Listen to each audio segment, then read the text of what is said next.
So yun na guys, day 6 of working until it funds my 500k gaming setup.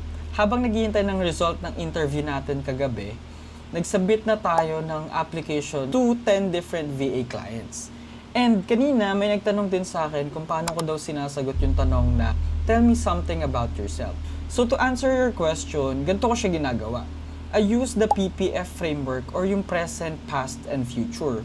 For the present, I usually acknowledge first yung presence ng interviewer natin, introduce myself, describe, and lay down your skills. For example, ganito.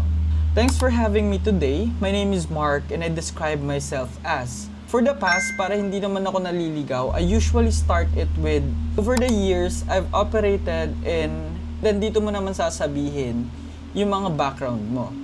And lastly, for the future, I always start this with, if you bring me on board, I will be, dito naman papasok yung mga contribute mo sa company nila once na i-hire ka nila.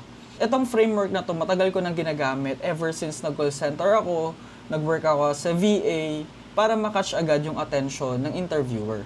Ilalagay ko na lang yung script ko sa comment section para magkaroon din kayo ng idea para sa next interview ninyo. So yun lang for day 6 and see you on day 7.